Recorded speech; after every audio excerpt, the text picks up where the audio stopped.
Part of the work that First Person Plural does is to raise an awareness and help people understand about dissociative identity disorder and dissociative disorder not otherwise specified. With this DVD we want to talk about the 3 stages of therapy but making sure that at every level, every point, that it's understood that this is never a linear journey. You'll dip backwards and forwards throughout.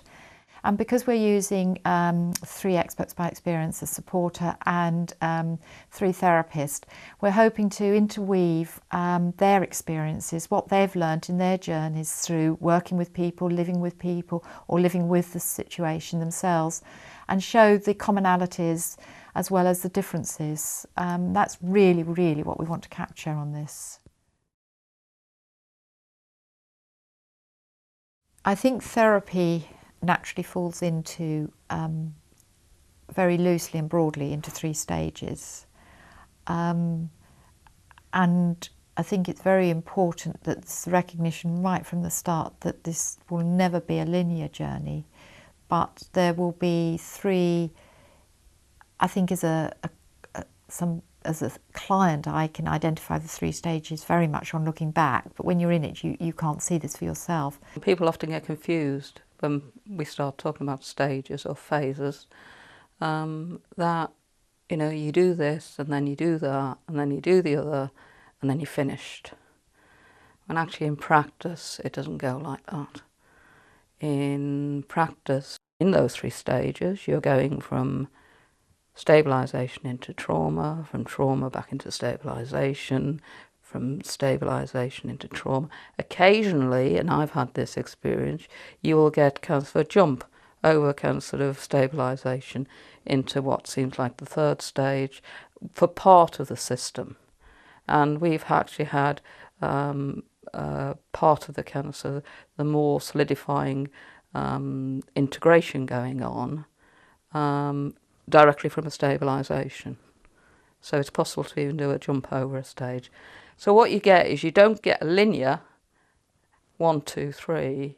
What you get is a spiral where you can sort of revisiting the stages at appropriate steps, and that's just the way it is. And we have to get away from this idea that it's phase 1 followed by phase 2 followed by phase 3.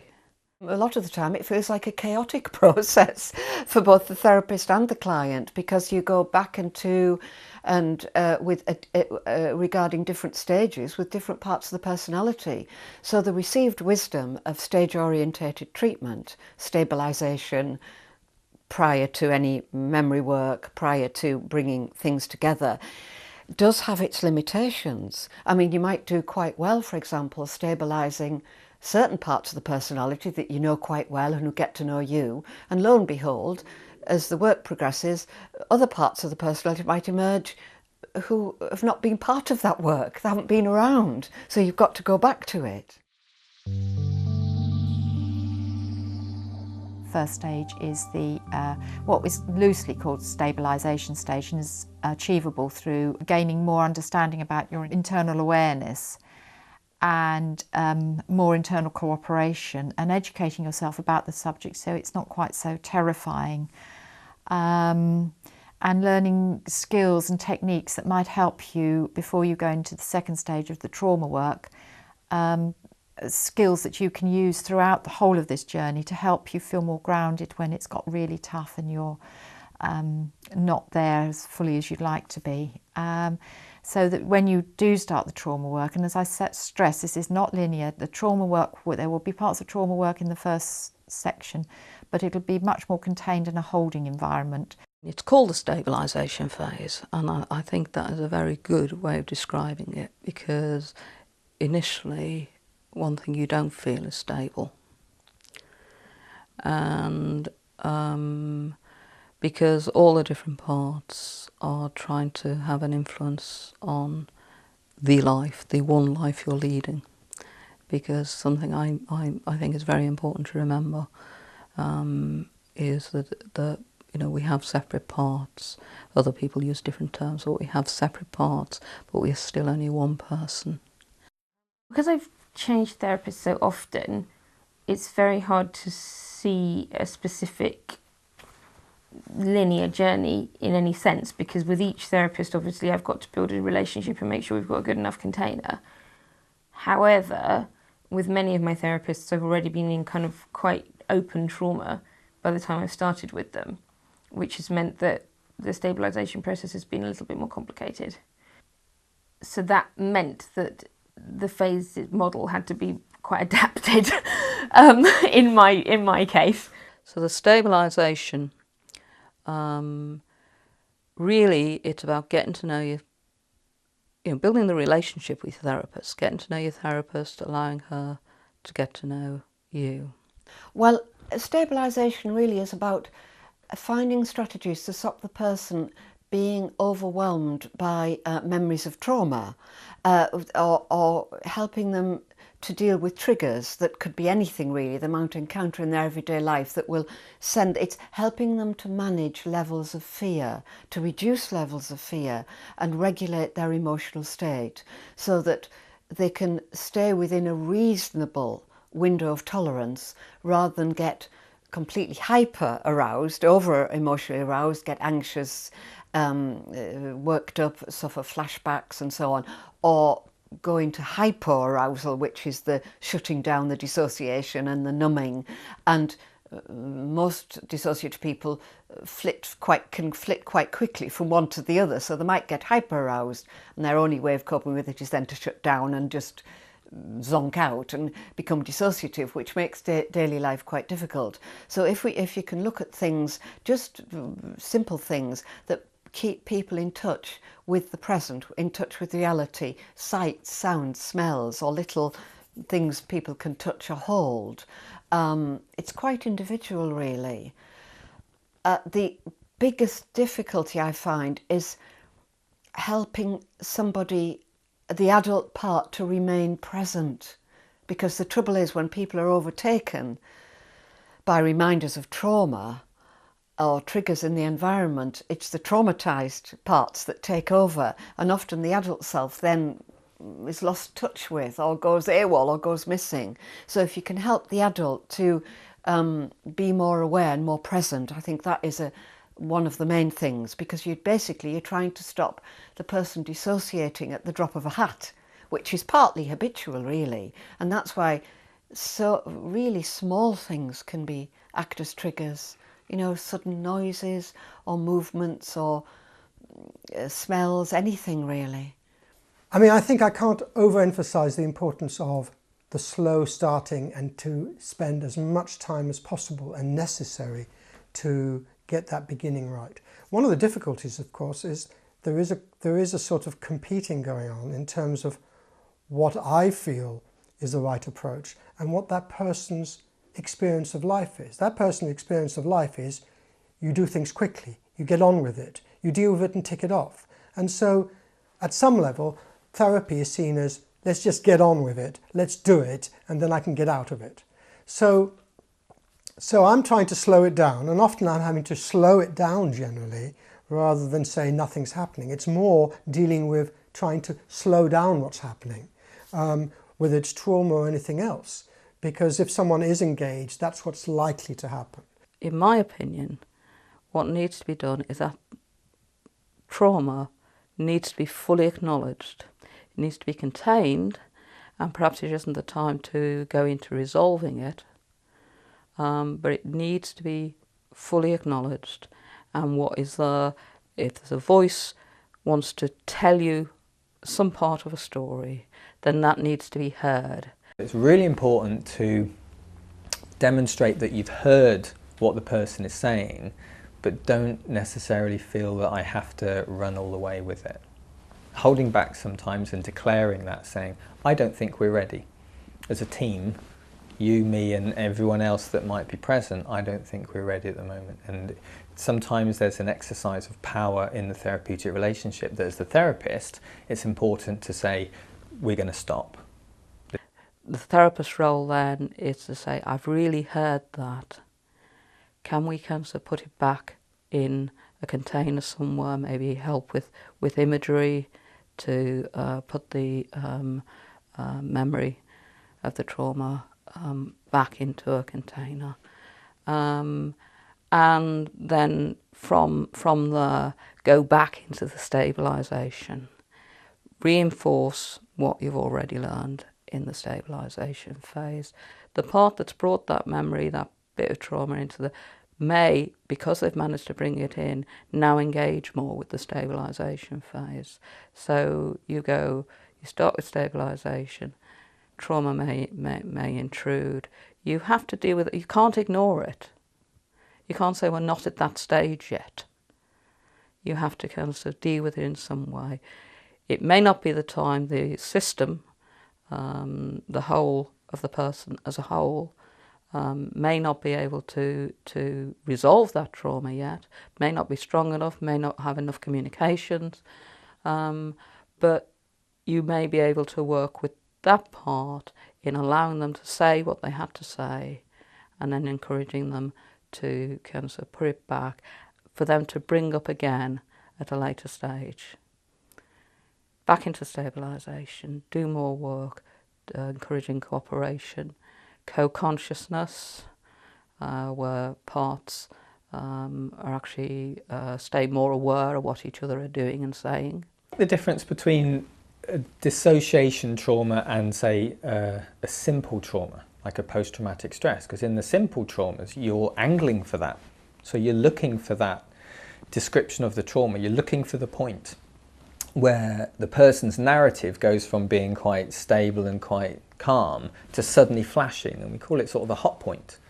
So you, in a way, as a therapist working with dissociation, you've got to remove yourself from that temptation to go with the trauma.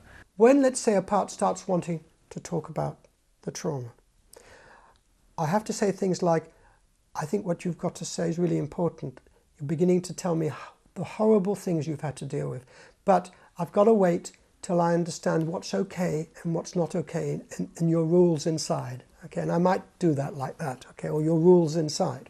Now, not only am I trying to facilitate that part's awareness that they can't just willy-nilly pop out, but whatever the structure in there, those with power inside will be hearing what I'm saying, okay? And that may be the first time that very, I mean, you can use the different terms, like the protective defensive system, you could say, is saying, oh, this person's taking me seriously. He's not trying to get rid of me. He's not trying to be more powerful. He's saying to me, or to this part, you can't just do that. You've got to check what's okay and what isn't. So all the time, as well as talking to whoever is there, I'm trying to trying to be aware of talking to the whole of that person as one person. So you could be working with someone who, on the surface, says that there hasn't been a great deal, and that there was, but I've dealt with it and it's not something I want to really go with. Then an alter comes out and says, well, actually, this is my experience, and starts going into it could be a hugely upsetting memory or experience, very graphic and potentially deeply unpleasant for all parties concerned to sit and listen to and to speak about. And not as a therapist to go, here we are, wonderful, finally got it. I know why this alter is in existence, it's because of that trauma, so let's bring it out and then we can deal with it. That's a temptation as a therapist to do that, and it can be one of those things that allows a therapist to believe that they're doing a really good job because I found the trauma today, isn't that great? I got there. The person was saying it wasn't there, and actually it is, and I've done great. That's really potentially really dangerous. So again, it's about acknowledging the alter's presence, thanking the alter for being there and saying it's fantastic that you feel able to come out and tell me this stuff. But I'm not sure how much permission we've got to work with it. So you've told me what you've told me. Let's see how this pans out. So is it going to be okay when you go back inside that that's the case? Or is it going to be that somebody might have an issue with that? But also they might be telling me something that the person, effectively my patient, if you like, don't know anything about. So one of the agreements that I have with any person that comes into therapy is that if you dissociate, I'll tell you what's happened when you come back. But if an alter's come out and given me a traumatic memory, that I believe the person does not know, that's a very difficult situation to be in. Do I give them the trauma memory? Or, because then I'm giving it as a sort of a person once removed, or do I wait until they can speak with the alter directly? Because they may have no knowledge that that trauma memory's come out. So I have to be very careful how I proceed. I think acknowledging that it's there, thanking the alter, but checking out to see if it is okay and looking for permission. And if I think there are 20 alters within the system, of which that one is just one, I'm looking for 19 signatures to say it's okay for that one to tell me that thing. For myself, I wanted to get to know my internal parts. I wanted to understand them. Because after all, I'm only a part of the whole. I'm not the executive or the hierarchy in any way, although I do most of the outside living. But as more growing awareness about my situation, how much every individual part influenced my daily living, and wanting to know why. Because knowing why, you can then, if it's something you're not all happy with, you can do something about. But if you don't understand the why, it's just behaviour modification rather than actual change that'll last. So it was getting to know what I call my internal family. Other people call them parts, other people call them alters. Terminology is very, very important to us each as an individual who's going through the process. And there again, is there no right or wrong, but I feel very close to my different parts, and it feels much more like a family. So it was getting to know them well, trying to find out, what they found most difficult, what might upset them, what might be triggering, so we could manage all these things while they were doing it. It's learning about all that before you enter into the trauma work, because then when you enter into the trauma work, you've got some way of managing it, having an understanding about why and where they've come from to a certain extent, what things they like, because trauma work is so difficult. But if they've all got built-in things that they enjoy doing, books they enjoy reading, colouring, walks they like, playing with conkers, it's there. It's like an external child. If they've got to have a nasty procedure, you put in place the treat afterwards. So with the trauma, it's like working through. It's not exactly treats, but it's getting a whole life instead of it's all being trauma-based. I mean, over and over again, we need to revisit what does help, like to be reminded to, like we find journaling quite helpful, or we did for a long time, and my therapist gave me a book with a lock on it. And although it was mostly symbolic, but the idea was that things could be locked away and then put down until our next session. So she encouraged us to write stuff in it that was to be held until the next session. Because one of the problems that happens, certainly in the early stages, is that trauma feels very real. It feels very, very present, and it's really hard to remember that sort of find a way to contain it until your next therapy session. But a sort of sense of how do you contain, until you can learn to contain it inside, until you can say to people inside, it's okay, it's okay, we can wait. That's been a big thing for me, is how once the flashbacks start, or once the trauma work opens, how do you wait? Often for me, it hasn't really worked to say you need to stay quiet. So it's more like, well, how can we express it, but in a way that can wait? So a drawing or journaling or leaving answering machine messages can sometimes help, obviously depending on the boundaries your therapist has chosen to set with you. Posting things, that was quite useful for a long time. One of my alters particularly used to write it down and then put it in the post box. Because I think it was a sense of like, right, it's on the way to my therapist. So that was really helpful. And somehow the physicality was much easier for her than email. The actual act of writing it, putting it in an envelope, putting a stamp on it, writing the address on it, knowing it was going there. I think it was kind of like almost a mimicking of our journey there, but a few days earlier. So that was really helpful. But these things all depend on which alter's around and what your therapist and you can set up, I think. Absence is inevitable, is very hard to cope with, but needs kind of acknowledging very early on, and the therapist with the client needs to negotiate the kind of things that might help. It helped to know when the holidays were coming as early as possible.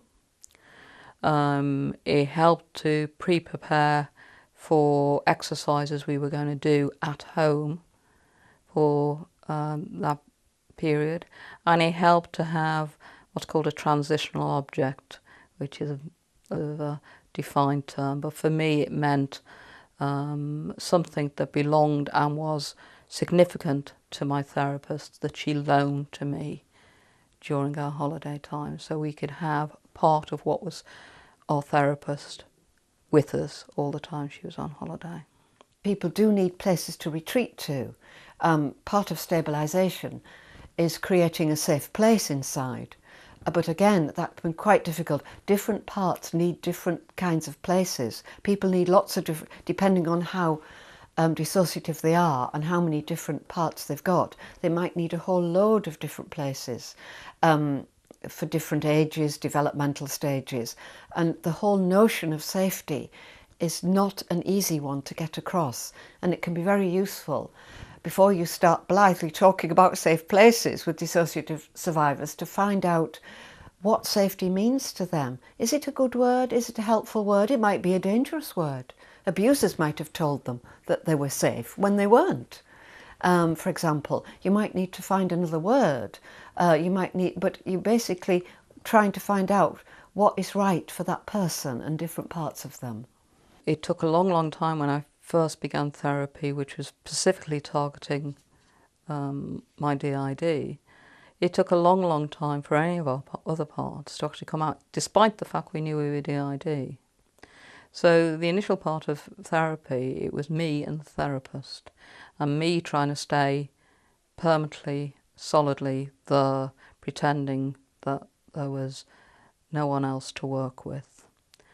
And it was only as my relationship with the therapist started building and becoming more stronger that it was allowed. And I describe it that way because it didn't feel like me, Catherine, that was allowing it. It was allowed for other parts of the system to engage with that. Most people suffer from internal conflicts between parts of themselves to a greater or lesser degree. So if you can introduce the principle is compassion for every part, communication with every part, connection with every part, working together. So we're trying to create teamwork, a therapeutic team or an internal family. Now that again is a difference with parts who've been installed deliberately by abusers. They do not function as an internal family. They're not part of any internal family you might try to create. So it might be a good idea. I do try to find whatever parts I can who are ready, able and willing to work with me to set up a therapy team. Team so-and-so, say the person's name is Jane. I talked to the other, we need a team Jane here to work together. I can be part of the team.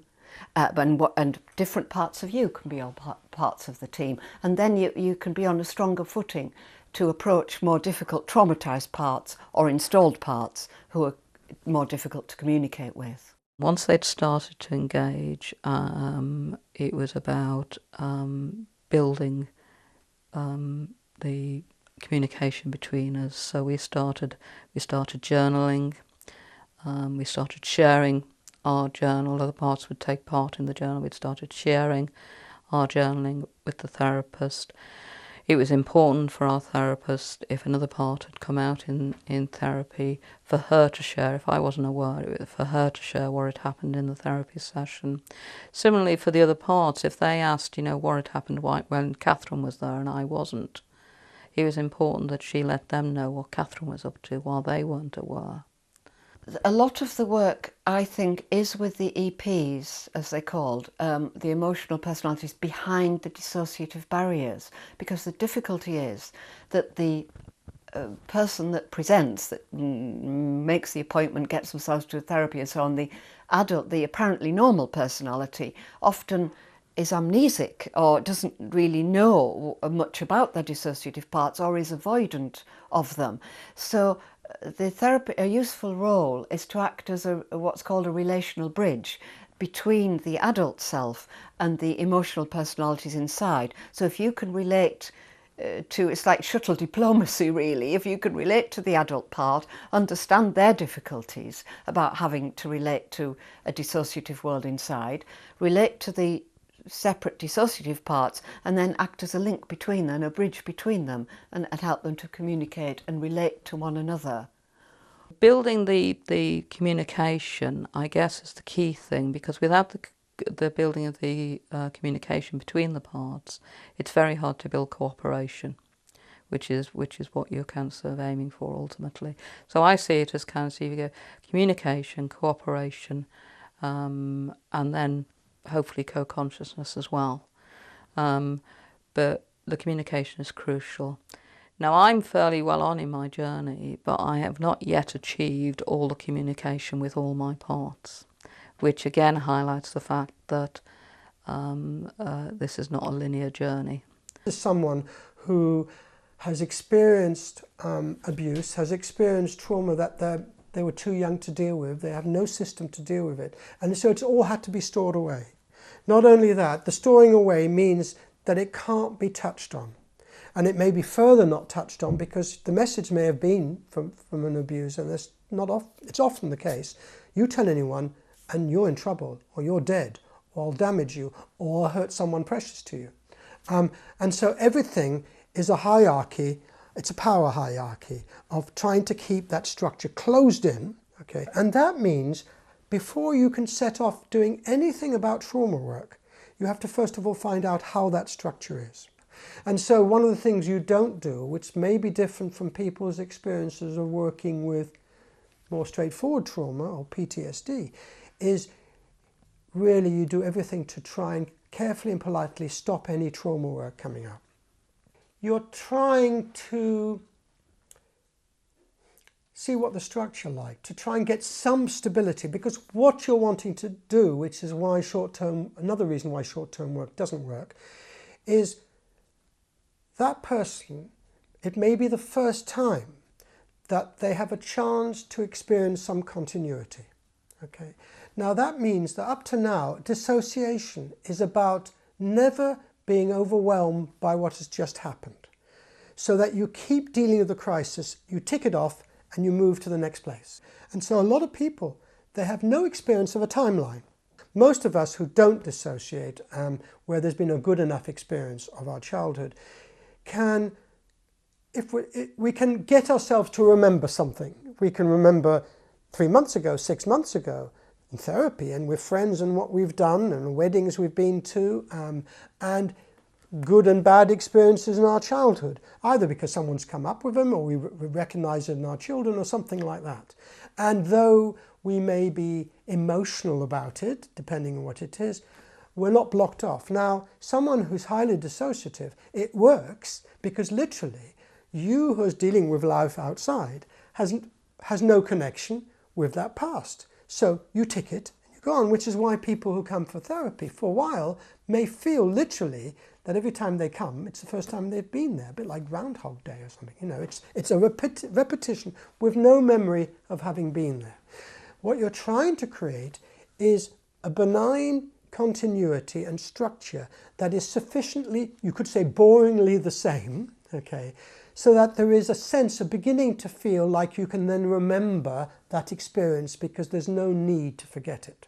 That stabilisation is important so that you understand what the resources of that person may be, what they can tolerate in terms of the level of being pushed or encouraged within therapy, and what they do when they leave the therapeutic room. I'm very much aware that although therapy is being seen to be a hugely important part of the journey through to growth or recovery in dissociation, therapy is only 1 hour in a period of days of which that person has to exist outside of the therapeutic room.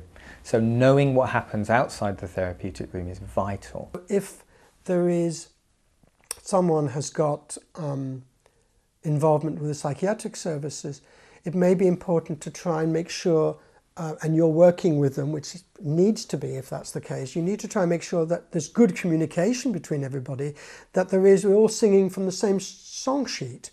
Otherwise, you know, the natural tendency of someone who's surviving that way is to keep sort of splitting, in the sense that you're one thing with your therapist and then you're something else with a professional carer and something else with your family. And so that's part of trying to get the whole structure. In the same way, if someone is forever moving from place to place or too busy, too involved, there's not really going to be enough time to give enough importance to the therapy. So all of those are really important. And it may be that this is something that takes many, many months or even a year or so, depending on the level of instability. You've got to spend all that time because everything that will depend on that. I found it very important for me to begin to learn and understand about DID because I had no knowledge whatsoever. So some people won't go near that, will never want to read a thing about it. For others, you lap up all the information you can. The initial stage is very educational anyway. I put a lot of emphasis on psychoeducational tools, things that people can look up or find out, or information I can provide them with to help them understand their own condition and how to manage it. Whereas we hopefully are able in our lives to balance up times of being excited or stirred up or in hyperarousal, whether it's doing some exciting sport or whatever it is, or the intensity of our relationship. There are other times when we're happy to be more quiet, whether it's reading or going for long walks. So, what seems to work well generally is to have a balance on that. Now, with a lot of people with extreme dissociation, the only way of feeling alive is when you're in hyperarousal, when you're actually in crisis. It was important that we didn't, any parts of us, didn't get hyper-aroused while we were trying to build that communication.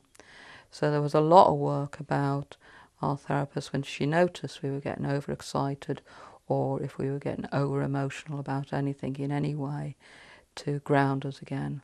And very physical things in the sense of grounding, standing up and walking around the room, holding ourselves, knowing we were there in the body. Much later on, even kind of allowing our therapist to touch us as a grounding thing, describing things in the room as a grounding. That brought us back into a space where we weren't too hyper. Because when we were hyper, our parts were more scattered, if that makes sense. So there was a lot of emotion there, but actually not much communication. So that was important during the early stages. It was also important for our therapist to keep making it known that she was happy to meet any one of us that wanted to speak. Or they could just come out and not speak, if that's what they wanted. Or they could just tell whoever was out at the time that they were there. And that would encourage cooperation, because parts would actually, who had never actually kind of communicated before, would hear our therapist say, well, if you've got something to say on this, but you don't want to speak to me, tell Catherine. And I'd suddenly hear this voice that I'd never heard before, saying, tell her. And often it was an angry voice. Often it was kind of a part saying, tell her what rubbish she is. Tell her we don't need a therapist. That kind of thing. But I was kind of then put in a position, I was communicating that. But that was actually a start of me communicating with that part as well. Not just that part communicating with our therapist. In order to stabilise somebody with installed dissociation, you very often have to undo the things that have been installed, because that is what is destabilising them quite deliberately. Some people have had features, aspects or training installed in them so that if they ever start to talk about their trauma, or if they get into any kind of helping relationship, for example, they will automatically destabilise, because parts of them have been taught that's what they have to do, that's their job. Or they might destabilise in a pretty serious way. Suicidal parts might come forward, but those suicidal parts are different to spontaneous suicidal parts, who are just, that we might understand more easily, that are really just so despairing and desperate, they think, oh well, the best thing is just to get out of here. That is totally different from an installed suicidal part, is there specifically to murder themselves, or to say, look, if you're going to talk about this, then you are going to feel like killing yourself. With this journey, however well you've prepared, there will be times when there'll be crisis situations. It might be from external real life factors that are just overwhelming, and it can tip the whole of the system, the whole of the internal family into an absolute chaos. But that will be dealt with in a slightly different way of looking at how to manage the external crisis. But we are human, daily life is going on. Another form of crisis is when you've really lost touch perhaps with reality. You don't have any means to get back on your own, if you like, get back into control of your life on your own, what you need around you to help contain and support you and re-establish that groundedness that you so much want to be able to do.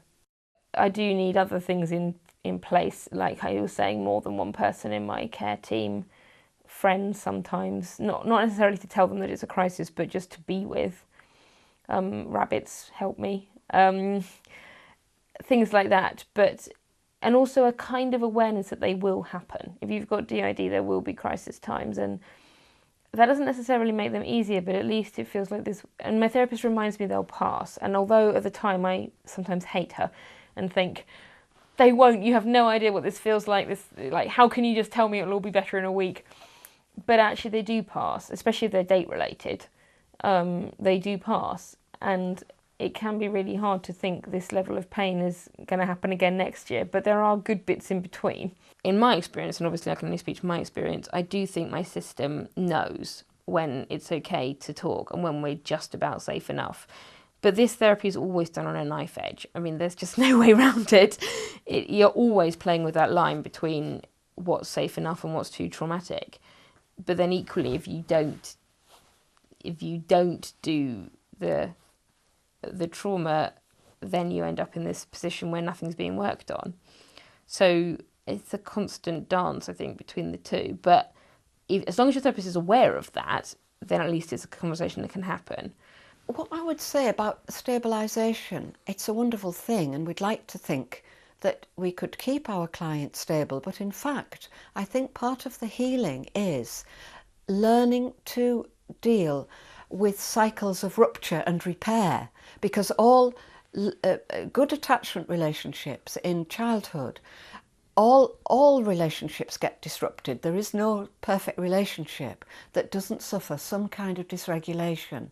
So in a secure attachment, you have an attachment relationship, something comes along to dysregulate it, you get some kind of rupture to the relationship. But in a good attachment relationship, the caregiver will then repair it and you get back to the secure base and the attachment. Now, severely traumatised people have repeatedly suffered severe rupture without any repair.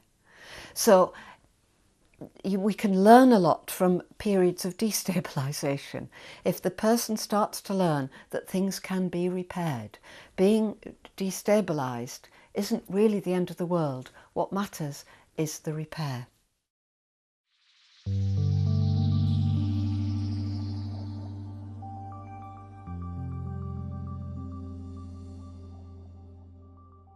The second stage is the trauma stage, which is working through the traumas. Again, everybody will do this in totally different ways.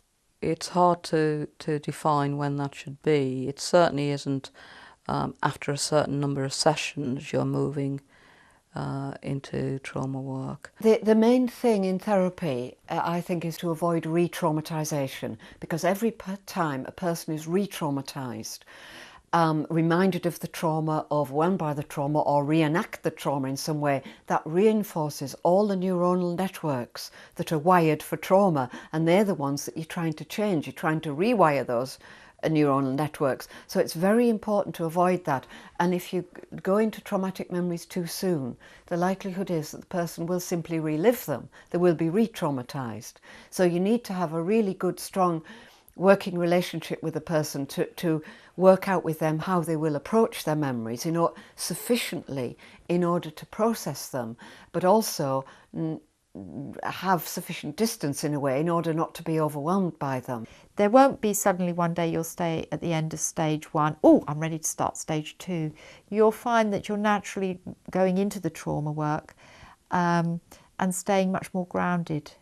You're finding you can apply the techniques that you've learnt in stage 1 as you're doing deeper trauma work, and that's where the role of the therapist is so important, to help you to do the level of trauma work which is appropriate for you at the right time, knowing and able to return to stage 1 to help yourself get yourself back together at the end of the trauma work. So then the trauma work will perhaps become the much more dominant part of the therapy, but you will dip in and out the whole time, using those skills, using the knowledge you've learnt, but updating them every time. What you've done the first time to ground yourself, you might tweak the second time. So you can think that everything's stable, that the person is functioning well, resources are on hand, and that they've actually got a good grip on their lives and their context. Then you step into the trauma section, and some of the memories and some of the experiences and the feelings start emerging, which can instantly destabilize somebody. So if that's the case, you don't stay in the trauma phase. I wouldn't then go, okay, well, we're here now, so let's keep going. I would say, well, let's pause. We can come back to this, but maybe we need to revisit. Wonder why it is possibly that some of the stabilization work we put into practice isn't doing well enough. So you're still finding it difficult to cope. And let's spend a bit of time there before we go back to the trauma phase. When I first entered therapy, I had no idea I had been abused as a child or that I was DID. And trauma memories were coming up once I'd begun to trust my therapist and the relationship was building up. Trauma memories were flooding me totally. And I had not learnt any skills of stabilisation, of grounding myself. And again, because I didn't know I was DID, I had no idea about what was happening to myself or ourselves. So the whole thing was an absolute nightmare because I lost sight of all that I could do. I lost the ability to put a meal together, run a home. Everything just disappeared because the trauma was flooding me. This is why I think the first stage of therapy is absolutely vital. It won't prevent, there'll be times when trauma overwhelms, but if you've got no foundation to go back to, and after all, if you've been badly abused as a child, you're not going to have been equipped with skills for coping in any way. You've got through life by the skin of your teeth, not because you've built up skills for managing, because that goes against everything as a child that you would have been encouraged to do.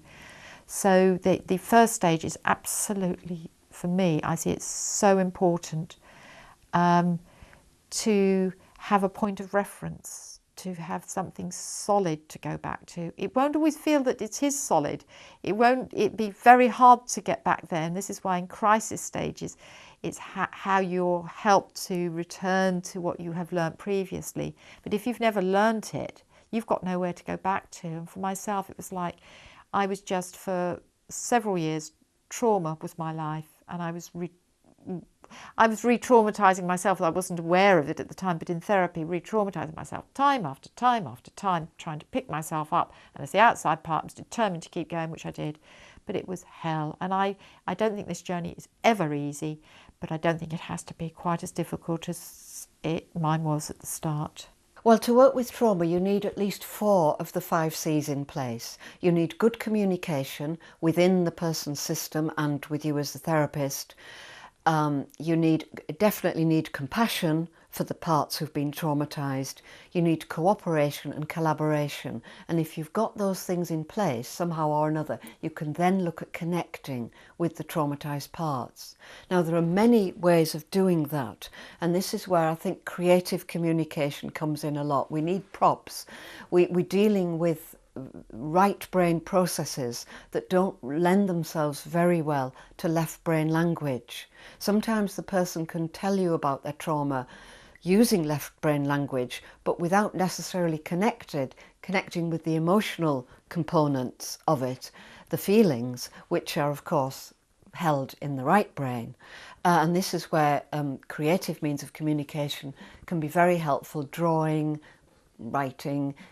People very often bring their own artifacts along. They bring things, or they will work at home in their own creative way, and they will maybe bring drawings to therapy, or we can use toys in the therapy.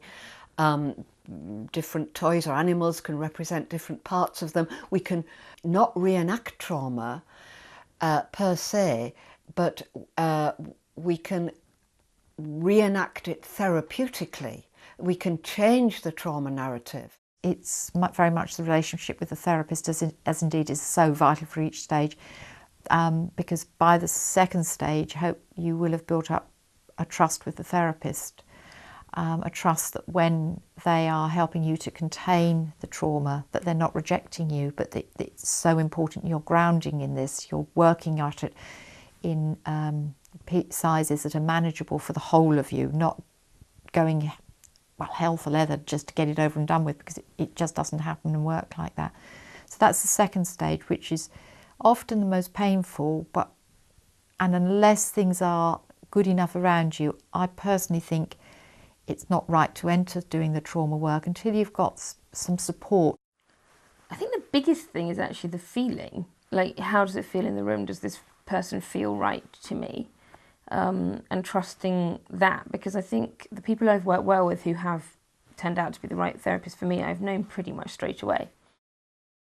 Once the system has got enough communication together internally that the trauma is coming up in a more shared way, so it's intruding on the stabilisation phase, but it is coming up. There's more parts of the system are sharing some information about trauma, and I would say, and that has certainly been that's the time when a movement towards the trauma stage is probably right, but that'll be at different times for different people. And also it may be, the trauma that is brought up in therapy, it may be you need to move into the trauma stage and process that particular incident of trauma, or that particular fragment of an incident of trauma, try and process that, and then immediately move back into stabilisation, because the thing about trauma work is it does actually destabilise the system.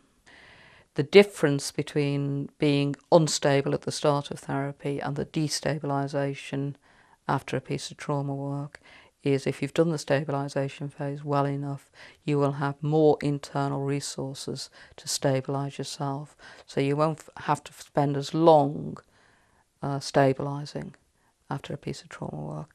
I learned to be able to use many of the skills I'd learned wherever I was, work, out there doing the shopping. If I you learn to use what you've learned in a much more flexible manner.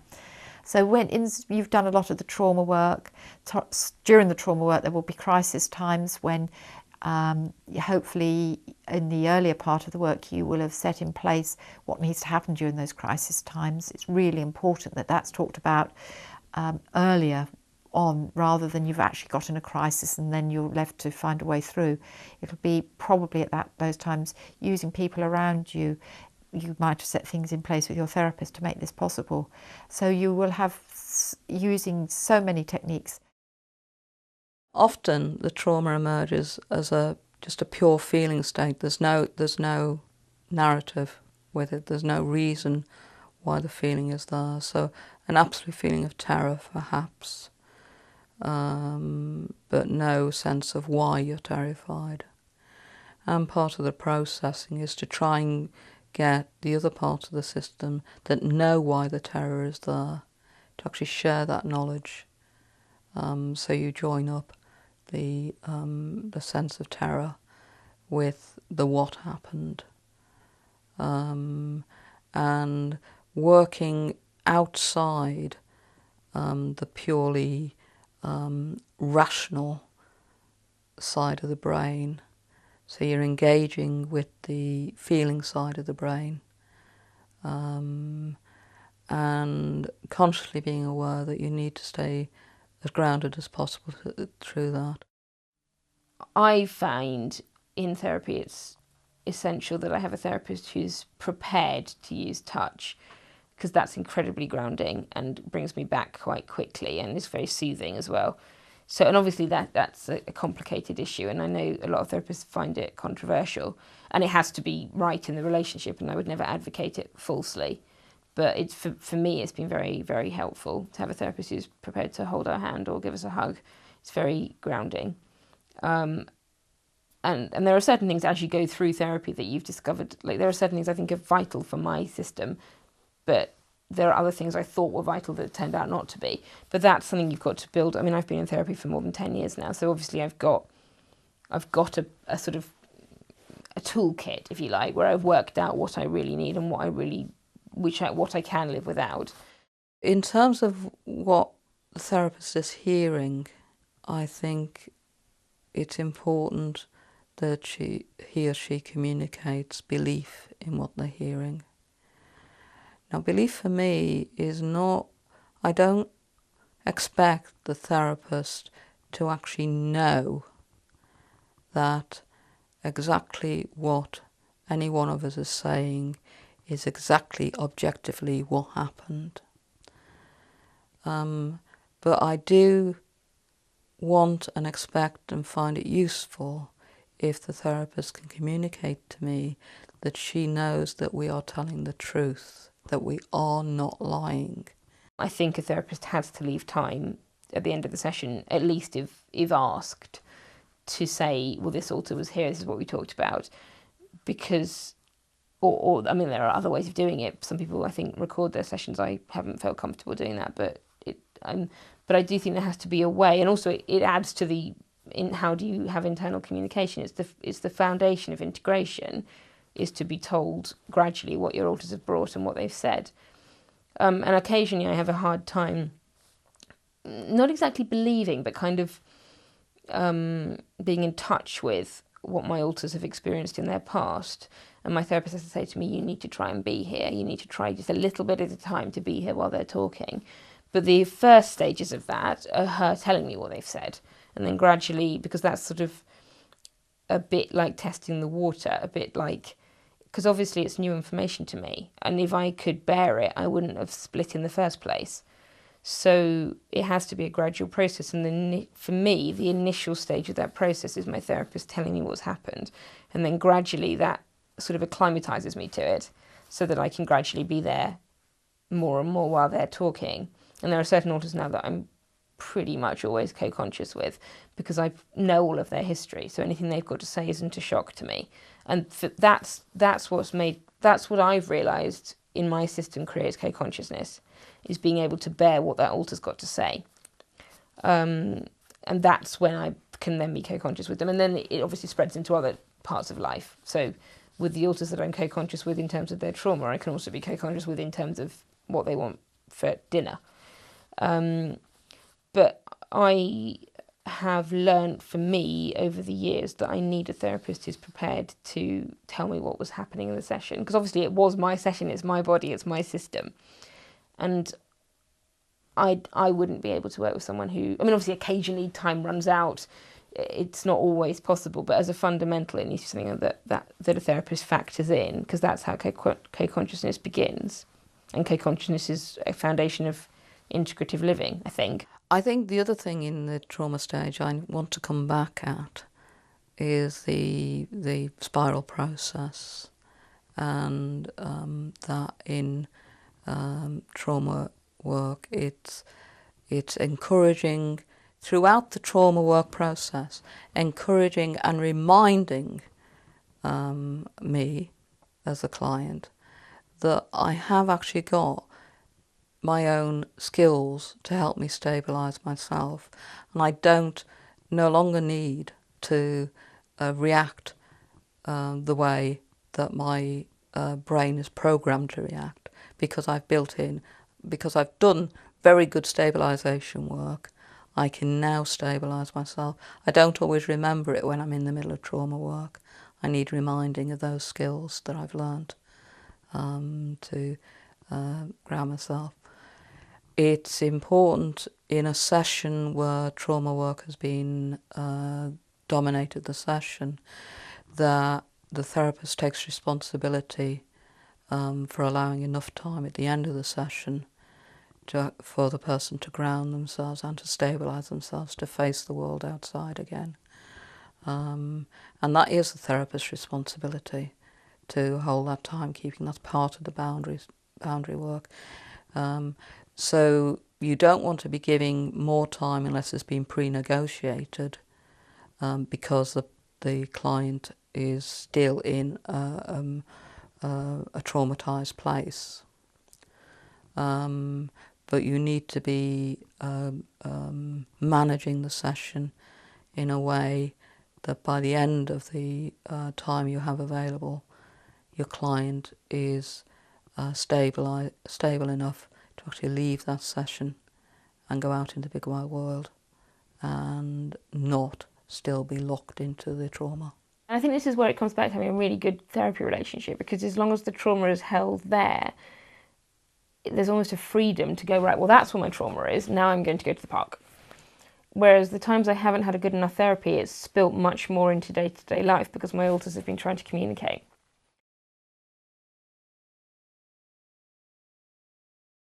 So you've done the work in stage 1, where you've learnt the techniques, you've learnt about the situation, and you go, in a good enough sitting, you go into the trauma work. But during the trauma work, a lot of it will be so difficult, so painful. And of course your brain, the whole reason you've survived as well as you have, is your brain's used to, when it goes near trauma, shutting down, not making it available, or just one part holds that little bit of memory and that's not going to be made accessible to other parts. So it might sound very easy, okay, we've got all these skills, so now we enter trauma work and we'll get on with it. But of course you don't, because the whole of your neural pathways in your brain are set up to make you forget, not to cooperate, not to join up thinking. So you're working all the time with this sort of, at the start it can feel like an enormous battle. Suddenly something happens that becomes overwhelming and you start feeling like you can't manage this, that this is too much. You're then able to say, do you remember when you first started 3 months ago? I remember that time when we had something similar. Can you remember what we did and what you managed to do? And if that's worked well enough, for the first time, possibly, I mean, that's important, that was, oh yes, I remembered that I did this, and that though I felt I wasn't going to last the night, I did last the night, or whatever it is. And that is huge, because you're going back to the first time to use a resource that's not survival resource, but a developmental resource of having experienced a stability, and then being able to then use that internalized experience through the therapy to be able to give you the confidence to manage the next one. As the different parts gain confidence and trust that this actually process, as hard as it is, actually we do begin to feel better. I don't have, each part won't experience such high levels of anxiety continuously. So there are benefits beginning to feel throughout the whole. When you set it up originally, it's like setting up the basics, and each time you go back, you're developing the basics, you're adjusting them, you're thinking, yes, that used to work. Actually, it doesn't work like that anymore. But actually, if I do this now, and yep, that works now. So it's forever revisiting. It's a whole, and we've not been used to working as a whole. This is absolutely new for us. So to be able to return to something we've already learned and use it, and then go back into what we were doing, is absolutely something that I'd never done in my life. So that in its own way was a very healing part of the whole journey. The third stage of therapy is usually referred to either as the consolidation phase, sometimes it's referred to as the integration phase. I don't like it being referred to as the integration phase because it infers this sense of what you're aiming for is a being one, rather than being a functional multiple. What we're aiming for, in my opinion, is not necessarily the sense of integration where we experience ourselves only as one person. What we're aiming for is a sense of an integrated sense of all the personality states working together and being aware of each other and cooperating with each other in an integrated way.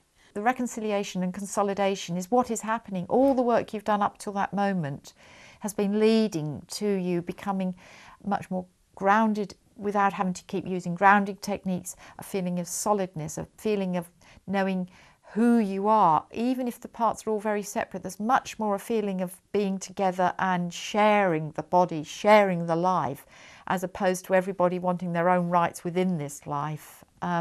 It's much more a feeling of living my life now rather than watching it passing me by.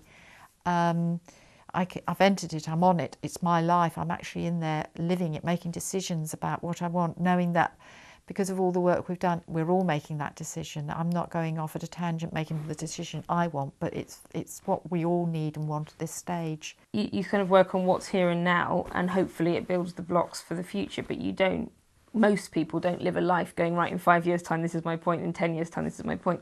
And I think integration's a bit similar. I think it's probably because DID is quite an unusual diagnosis still, that therapists, especially ones who haven't been working with it intensively, get quite panicky about whether or not they're going to manage to integrate their client. But I don't think it looks any different at the beginning. It's about exploring your system and building tools to manage it, and internal communication. And I think internal communication probably is a foundation stone of integration, but not necessarily that would be the end product. You need internal communication either way. I used to be much clearer about what I thought integration was, and I'm nowhere near so clear nowadays. I think for integration, from the very first moment, your dissociative structure is not so rigid and holds all the memories so separate, and your behaviours so separate, and you're able to communicate totally separate. That first moment, that very first step of that structure not being as rigid as that, is the very first moment of starting to integrate. And integration to me is just, to begin with, it's more of an awareness, because everybody is beginning to be aware that they're not the only person living in this body. So they're becoming more aware of other people's needs internally. So integration is a more of a cooperation, an agreement, and at this stage of where I am at now, I find it's much more about joined up thinking. An example, when I used to go away, I used to have to take 3 or 4 enormous bags of stuff because I had to cater for everybody. No, sorry, I didn't cater for everybody. Everybody helped me pack. And so I had enormous amount of stuff, from stuff for a baby right through to me as a much older woman. And that could be challenging, but it was absolutely essential for us to be able to be safe enough to go away for a night. This was essential. Now I can go and throw a few clothes in a bag, and if I haven't got it quite right, it doesn't mean we won't be able to do what we wanted to do the next day. We can accommodate that. It's fine. So that's integrated thinking, in that I don't have to pack for everybody now, or we don't all have to pack. And so they're nowhere near as separate, but I'm so aware of everybody there helping. But it's all in one thought process. It's not in all individual thought processes that I have to keep listening for and doing, or they take over and do. It's just totally different. So I don't go for this notion of being completely integrated, but it is definitely about trying to bring in a more integrated way of thinking and feeling, so that there is time to think about things before you automatically, in a defensive survival mode, strike before you're hit, which is no thinking time, which is why people, as I've said earlier, go from hyper to hyperarousal. And what we're trying to do is expand the time to think through what's going on, to assess the situations, the emotional impact and the cognitive impact, before you decide what's the right action, which is more likely to be beneficial for you. And to have more communication, some people will find that if they've got a number of parts, that it'll minimize or become less and less, or it may be some people don't want that, but there is good communication between all the parts, and that the adult, when they're out in the world, is allowed to be adult and not impeded, like you haven't got a child there that tries to interrupt your work, and at home appropriate time is given for the more emotional, maybe sometimes child needs, to be able to be fair, as you hope you would be in a family.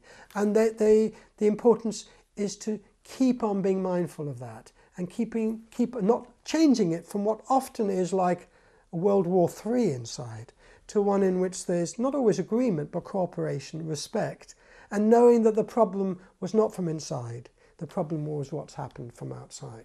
My general aims all the way through are kind of, how do I make it more stable? How do I mean that I'm looking after my system more than my therapist? Although I believe that absolutely the therapist models it first, because I haven't been able to do anything with my autism my therapist hasn't done first. The stage of consolidation kind of reveals itself and threads itself right through the process, rather than kind of sort of being a very defined stage in any way. It's something that occurs throughout the process, throughout all stages actually. And at the very end of the journey, you may be doing more of the learning to live as how you've become now. But actually the becoming who you are now has been part of the whole process. Stage 3 can be quite demanding actually once a person starts to heal and they develop a different relationship with themselves. That doesn't occur in isolation. All their relationships with the outside world start to shift. Their relationship with you will need to change and adapt, but that, at least by that stage, hopefully you can handle that, work it out together. But it's more difficult with friendships, partnerships and people on the outside that may have known the person as one kind of person, which they're not really. Some partnerships might be able to adapt. It's good if they can, but some partnerships might not, or friendships might not be good for the person. The person might not function at such a high level of efficiency at work is another thing, because they might have had to rely on dissociation. Now, as a person heals, they won't be able to function like that quite so well anymore. They might need to think of adapting. They might need, for example, just in practical terms, they might need to reduce their hours at work, or even think of a different job, or maybe taking some time out if it's economically viable. It's very challenging. It's a time also of loss, because you're looking back, and for myself, I have just finished paid work, but there's very much a 16-year-old aspect of ourselves who really at this stage would like to be looking at her career path through life, and we're having to juggle and find what is able to satisfy both those needs, because realistically the body might be a little old to be planning a 40-year career, but that's not the end of it. And in a way for us with First Person Plural, she is able to do a lot of things as she would do in a career. So we're finding a way through. It's juggling. It's so, but it's a loss that we never actually chose what we wanted to do in life. A lot of the time, it just was a happening, as it is indeed for most people. I'm not pretending this is brownie points for people with DID. Lots of us reflect back, and there's good things and bad things, but there are huge losses as well as lots of very positive things. Enormous losses of not being able to remember so many things that other people just take for granted. So much of my children's childhood, I know they were there, I know I was very much an integral part of it, but the actual quality of remembering is so lacking often, and I really am angry and resentful about that. But at the same time, I was lucky I was a good enough mother and I functioned okay, so I have to accept. So during this reconciliation time, it's coming to terms with a lot of what you've lost, but actually finding that that's okay, it can't be changed, and we're moving on into the future, and we have much more choice now. One thing that happened for us fairly recently that has been a very positive step forwards for us, and kind of came about spontaneously. There was no kind of sense of this is what we are going to do now. We suddenly became very aware for child parts of our system, suddenly started blending more together and cooperating more as a group. They were still separate, but they were able to be more together as a group and do things together as a group and be able to experience all what each other experienced, know all of each other's stories, and just as a group. Those 4 parts did decide that they wanted to actually become one. The 4 of them became one.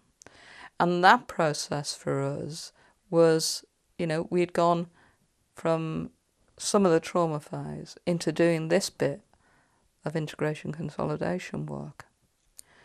Those parts coming together in the way they did impact on other parts and then changes what their needs are within this spiral. So you're constantly going along these spirals and these parallel spirals with the mazes, and eventually I imagine it as you're going up spirals and they're getting closer and closer together. You're navigating mazes along each of the spirals, and somewhere up at the top there, after you navigate them all the spirals are meeting together, and you're on a linear process, which is then the just life, the just living life as all you can be, in the most functional way you can be. Ideally, where we're moving to, for me, it's all about internal attachment relationships, and can the person connect with their parts inside enough to be able to soothe, provide care, relate, maybe have fun, help parts do things that they've never been able to do before, be responsive as a good caregiver would be attuned and empathic and responsive, to have an internal family, if you like, and to find out how that family can work, to be able to live peacefully with their own internal world and to work out who does what. Like younger parts, it's not a good idea for them to go to work or to come out at work. That's the adults bit. But when the person comes home from work, maybe the younger parts can have a bit of a playtime. It depends what works for that person. And to internalise that kind of understanding of attachment that the person might have learned through you as a therapist, and to be able to actually really make it work for them. So there's skills building that will need to take place. So much as in the stabilisation phase, it's about building resources and building a solid foundation for somebody. Once you move through the trauma phase and you move into the integration consolidation phases, you may have to do some more rebuilding. Extensions might need to get put onto the house, and second levels of decorations, and people might change their mind. And they say, actually, you know what? Now that we're here, I want to do something different. And the original goal we set for ourselves isn't good enough, because that was 3 years ago, 4 years ago, and they want something different. So you have to look and see, well, how do we get that person to not just join together the separated parts of their experience and their personality, but to join with the world properly. And something might terrify them. They may take a step in a new direction into, say, employment, and then suddenly they've got to learn to cope with something that they've never done properly before.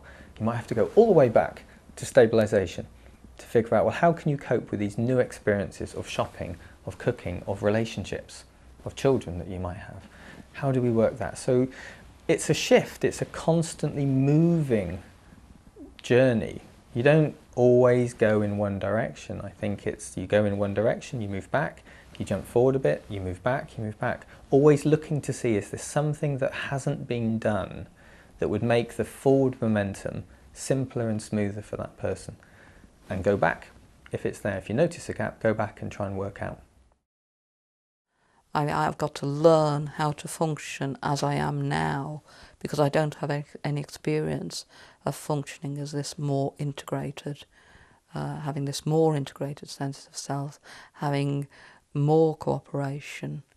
I'm used to, for me as the AMP, it has been, I'm used to being able to just get on and do my own thing. And now they're actually, because I'm more co-conscious, I'm having to do more negotiation to actually fit in the things that I used to do. So for me, where I'm at on my journey at the moment, I've still got a lot of parts that I don't have any straightforward communication with. I have a whole section of my system that have not engaged in therapy at all. So we're still very much kind of sort of wavering on our spirals between stabilisation and trauma, and a little bit of consolidation. Getting into the final stage, you'll go back, there will be, because you're so much stronger and more resilient, you will perhaps find you're facing some traumas that you were so deeply buried, but your whole psyche has kept you safe up till now. And it's not going to let you suddenly blow apart. So until you're strong enough, those memories haven't actually become into conscious memory. So you're revisiting the trauma, a trauma that you've had no idea about. But often I have found that you do it in a much quicker space of time. You've learnt so many skills. There aren't the barriers inside. There's not the defence mechanisms. There's not the protectors saying, OK, you can't do this. We're not going near that. And putting every barrier in the way, it's becoming much more fluid. But again, it can cause complete fallout and destabilisation. So you'll find you're dipping into, hang on, I need to think about how I deal with this. What do I need to ground myself? What do I need to do to make myself stay safe?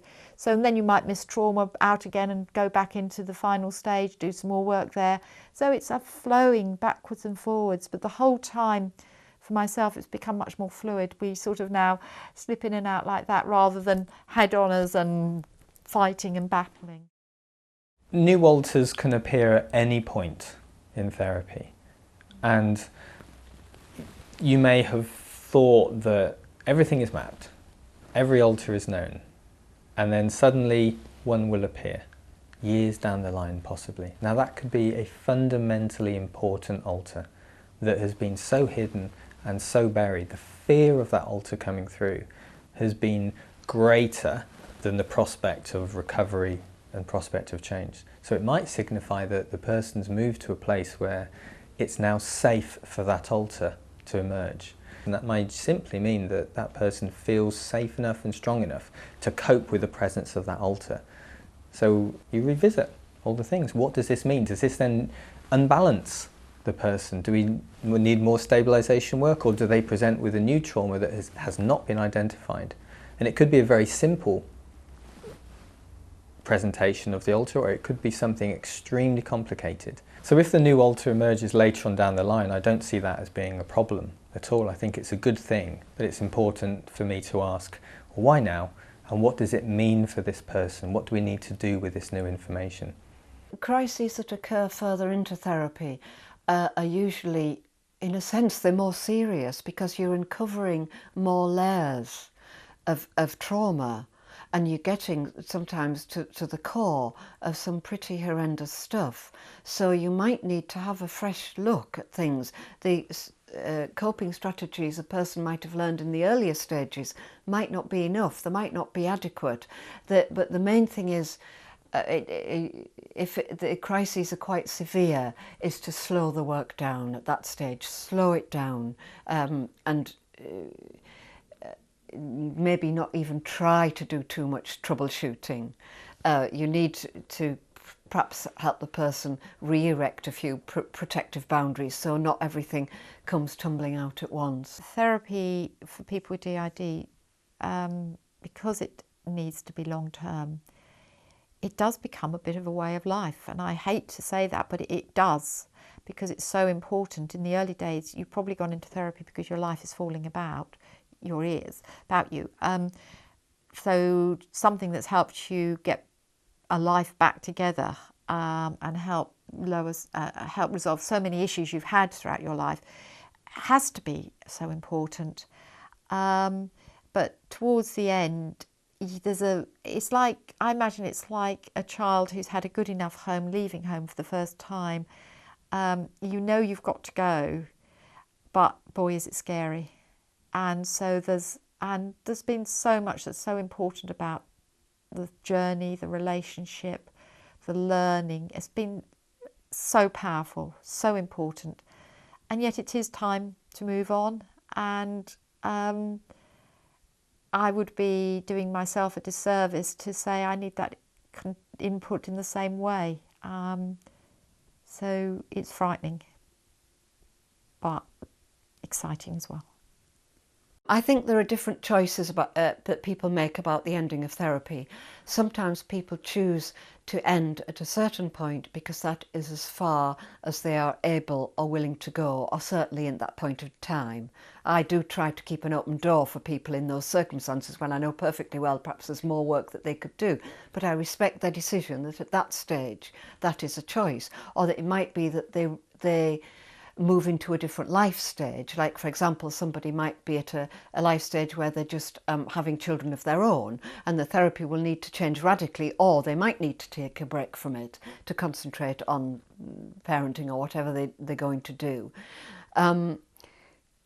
Some people will take a decision that they don't need you anymore in a sense, but only if they have you inside their head securely and they can draw on you in their own minds, so that when people get to the stage where they say to me, such and such a thing happened, and I ask myself, what would Sue say? Oh yeah, Sue would have told me to do this, that or the other.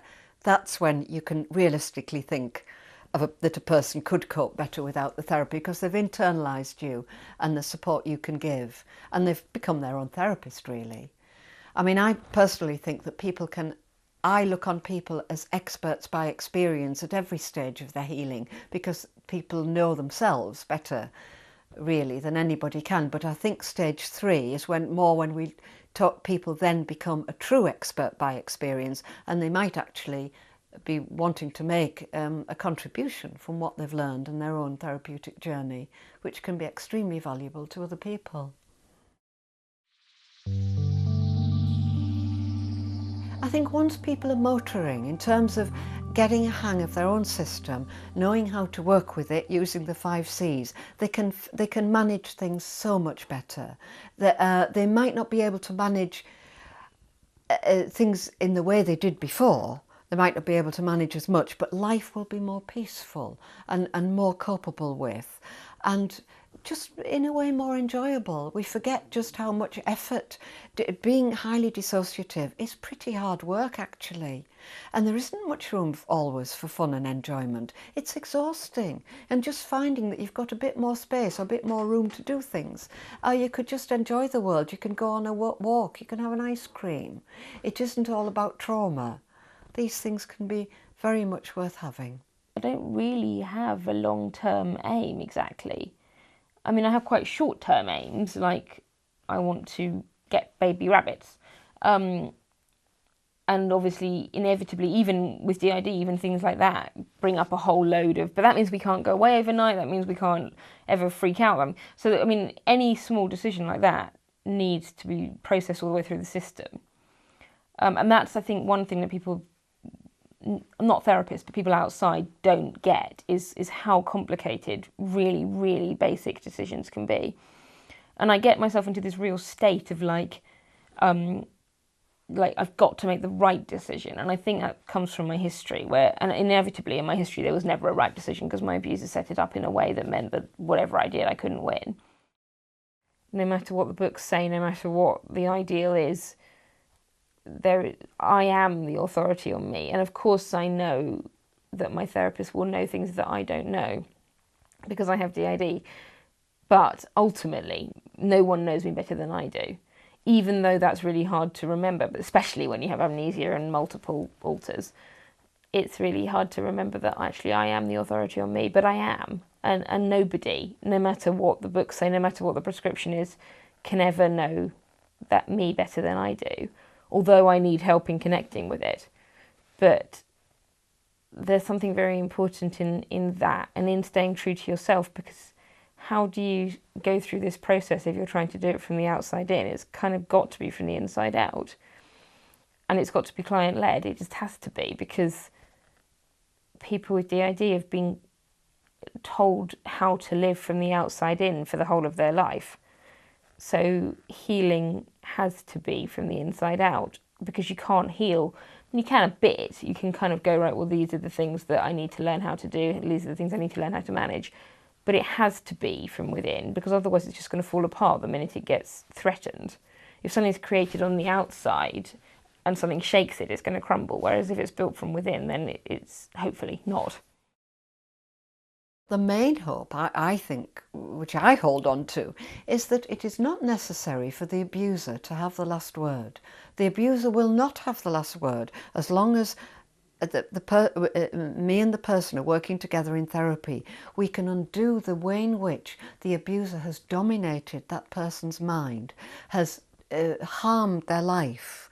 We can disempower the abuser, and to me that is a very hopeful route to take.